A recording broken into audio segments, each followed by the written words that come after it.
Hi guys. स्वागत है आपका हमारे यूट्यूब चैनल यूवी इंस्पायर्ड में। तो चलिए शुरू करते हैं आज की कहानी।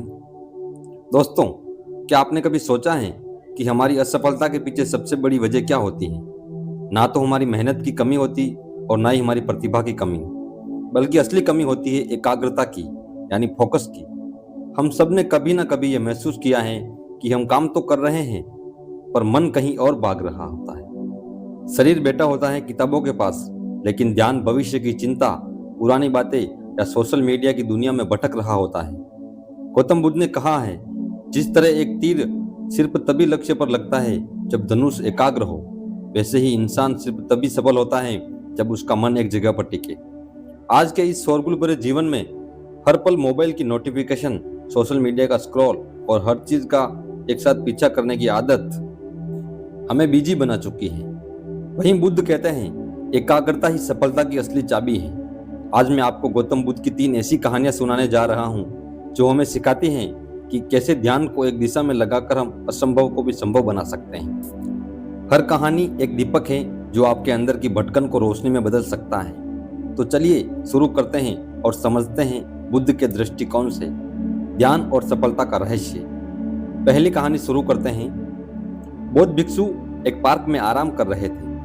वहां उन्होंने एक लड़के को देखा जो एक खाली पेज पर कठिन श्लोक लिखने की कोशिश कर रहा था, लेकिन गलतियों के कारण बार बार पेज फाड़ रहा था और हर बार नए पेज से शुरू कर रहा था।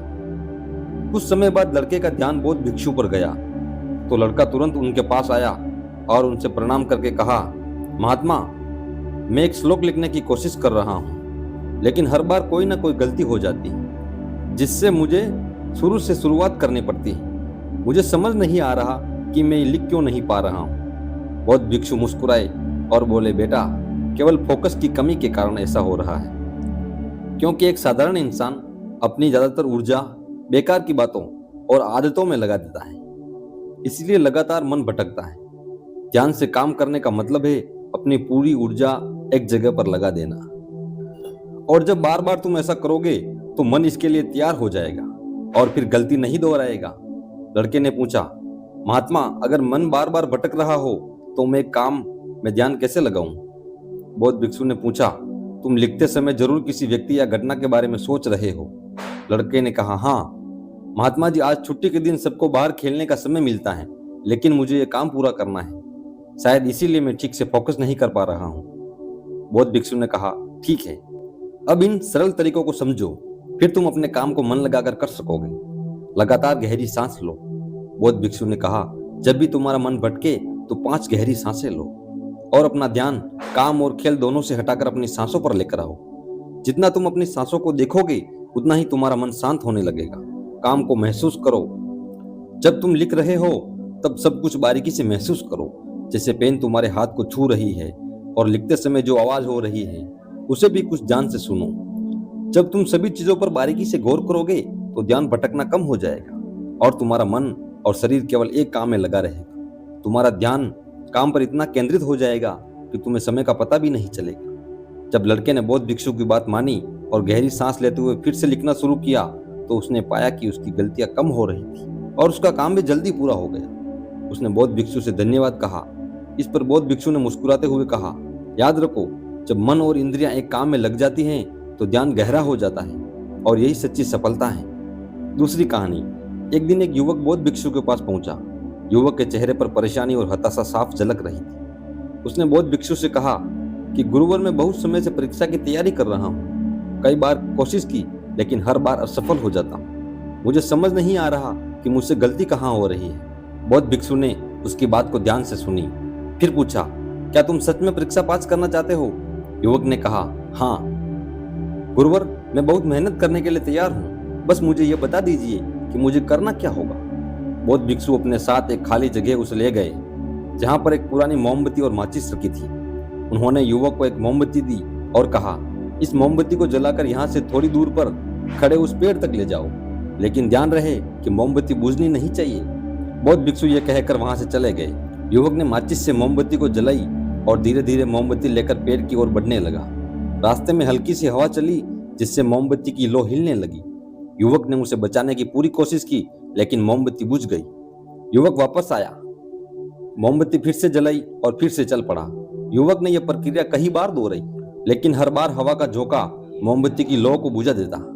आखिर में थका हुआ युवक हाथ में बुझी हुई मोमबत्ती पकड़े वापस चला आया और निराश होकर बोला, गुरुवर, मैं इसमें भी असफल रहा। बौद्ध भिक्षु ने युवक से मुस्कुराते हुए कहा, क्यों? तुम्हें बस मोमबत्ती जलाकर थोड़ी दूर ही तो चलना था। युवक ने धीरे से कहा, गुरुवर, मैंने कोशिश तो की, लेकिन हवा के कारण लौ बार बार बुझ जाती। बौद्ध भिक्षु ने कहा, यही तो तुम्हें समझना है कि तुम्हारा मन भी इस मोमबत्ती की लौ की तरह है और चारों तरफ की यह हवा तुम्हारा ध्यान भटकाने वाली आदत है। जब तक तुम इन आदतों को वश में नहीं करोगे, तब तक ध्यान की लौ बुझती रहेगी। ऐसे ही जब तक तुम अपने लक्ष्य पर पूरी तरह ध्यान केंद्रित नहीं होंगे, तब तक तुम अपनी मंजिल तक नहीं पहुंच पाओगे। इसलिए मन को एकाग्र करो और जो काम करो उसमें पूरी तरह डूब जाओ। तुम्हारे प्रयास जरूर सफल होंगे।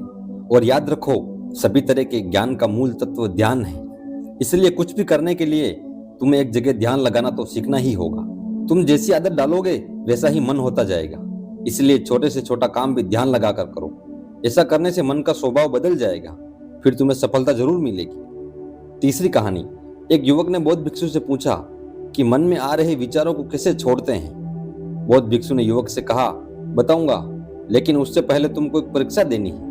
फिर एक गिलास पानी को पूरा भरकर बौद्ध भिक्षु ने युवक के हाथ में पकड़ा दिया और कहा, पानी की एक बूंद गिराए बिना इसे पकड़कर खड़े रहो।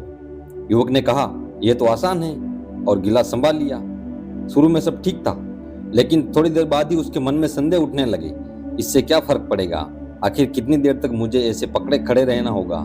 जैसे जैसे ये विचार आने लगे, उसका ध्यान भटकने लगा और गिलास से पानी छलकने लगा।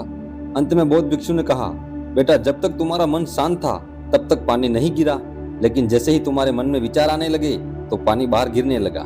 उन्होंने आगे समझाया, जैसे गर्म लोहे पर हथौड़े की चोट उसे नया रूप देती है, वैसे ही तुम्हारे विचार व्यक्तित्व को और मन को आकार देते हैं। तुम्हारा मन भी गिलास में पानी की तरह है, जिसे आसानी से विचलित किया जा सकता है। अगर तुम पानी यानी मन को स्थिर रखना चाहते हो तो पहले सभी विचारों को स्थिर करना सीखना होगा। अब तुम एक काम करो, इस गिलास को फिर से पकड़ो और अपना ध्यान अपनी सांसों पर ले आओ। अपनी सांस को पेट और सीने में आते जाते महसूस करो। हाथ में होने वाले दर्द और असहजता को जाने दो। मन में जो विचार आ रहे हैं उन्हें बहने दो। खुद को याद दिलाओ कि तुम विचार नहीं हो, बल्कि दूर से देखने वाले इंसान हो। ऐसा याद रखने से विचार आकर चले जाएंगे, लेकिन मन को विचलित नहीं कर पाएंगे। थोड़ी देर तक युवक ने इस अभ्यास को जारी रखा और गिलास से एक भी बूंद गिराए बिना खड़ा रहा। बौद्ध भिक्षु ने कहा, इस तरह ध्यान से अभ्यास करते रहो, धीरे धीरे तुम्हारा मन शांत होने लगेगा। तब कोई भी कठिन काम करना तुम्हारे लिए स्वाभाविक हो जाएगा। इसके बाद वो युवक बौद्ध भिक्षु को धन्यवाद कहकर लौट गया। दोस्तों, उम्मीद है आपने आज की वीडियो से बहुत कुछ जरूर सीखने को मिला होगा। इस वीडियो को लाइक और अपने दोस्तों के साथ शेयर करना ना भूलें। हमें ऐसे ही सपोर्ट करने के लिए चैनल को सब्सक्राइब और घंटी को जरूर दबा दें, जिससे आने वाली वीडियो आपके पास पहुंच सके। तो चलिए मिलते हैं एक और वीडियो में। तब तक के लिए अपना ख्याल रखिए और धन्यवाद।